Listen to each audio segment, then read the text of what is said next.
নির্বাচন ও গণভোট ঘিরে বাংলাদেশের বিভিন্ন ভোট কেন্দ্র ছিল উৎসবের আবহ।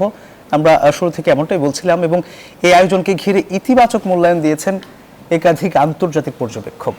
কমনওয়েলথ পর্যবেক্ষক দল জানায়, ভোট কেন্দ্র খোলা থেকে শুরু করে ফল ঘোষণার পূর্ব মুহূর্ত পর্যন্ত পুরো প্রক্রিয়া পর্যবেক্ষণ করা হচ্ছে। অন্যদিকে ইউরোপীয় ইউনিয়নের পর্যবেক্ষক দলের প্রধান জানান, যেসব কেন্দ্র পরিদর্শন করা হয়েছে সেখানের প্রক্রিয়া ছিল সুশৃঙ্খল আর শান্তিপূর্ণ।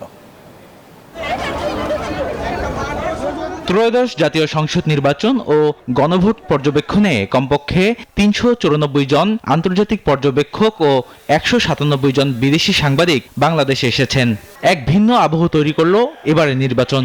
ভোটের মাঠে নেই সংঘাত, সংশয় কিংবা ভোটারদের অনুযোগ। ভোটের মাঠ যেন এক উৎসবের মঞ্চ। বিদেশি পর্যবেক্ষক দলের মুখেও যেন একই সুর। ১২ ফেব্রুয়ারি সকালে ঢাকা ৮ আসনের ভিকারুননিসা নূন স্কুল কেন্দ্র পরিদর্শনে আসে কমনওয়েলথ পর্যবেক্ষক দল। পদ্মা সেতু, মেট্রো রেল এবং এলিভেটেড এক্সপ্রেসওয়ে নির্মাণের গর্বিত অংশীদার বসুন্ধরা সিমেন্ট। তারা বলেন, ভোট শুরু হওয়ার আগেই সারা দেশে প্রত্যাশা ও আগ্রহের আবহ তৈরি হয়। ভোটারদের ধারাবাহিক অংশগ্রহণ সেই প্রত্যাশাকে দৃশ্যমান রূপ দেয়। ভোট কেন্দ্র খোলা থেকে শুরু করে ফল ঘোষণার পূর্ব মুহূর্ত পর্যন্ত পুরো প্রক্রিয়া পর্যবেক্ষণ করা হচ্ছে। প্রবাসী ভোটারদের অন্তর্ভুক্তি এবং সাংবিধানিক সংস্কার নিয়ে গণভোট আয়োজন গণতান্ত্রিক প্রক্রিয়াকে শক্তিশালী করার প্রতিশ্রুতির প্রতিফলন। এদিকে ভোটের দিন একই আসনে কার্জন হল পরিদর্শনের পর ভোটারদের স্বতঃস্ফূর্ত অংশগ্রহণ ও উদ্দীপনা দেখে সন্তোষ প্রকাশ করে ইউরোপীয় ইউনিয়ন।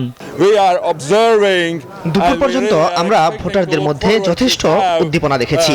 আমরা চাই বিকাল পর্যন্ত এই উৎসাহ বজায় থাকুক। এটিকে আমরা বাংলাদেশের গণতান্ত্রিক যাত্রার একটি গুরুত্বপূর্ণ অধ্যায় হিসেবে দেখেছি। তবে নির্বাচন নিয়ে এখনই কোনো ধরনের পূর্ণাঙ্গ পর্যবেক্ষণ জানাতে চায় না প্রতিনিধি দলটি। সারা দেশের চিত্র হাতে পাওয়ার পর আগামী 14 ফেব্রুয়ারি এ বিষয়ে আনুষ্ঠানিক প্রতিক্রিয়া জানাবে ইউরোপীয় ইউনিয়ন। বদরুল আলম শাওন, নিউজ 24, ঢাকা।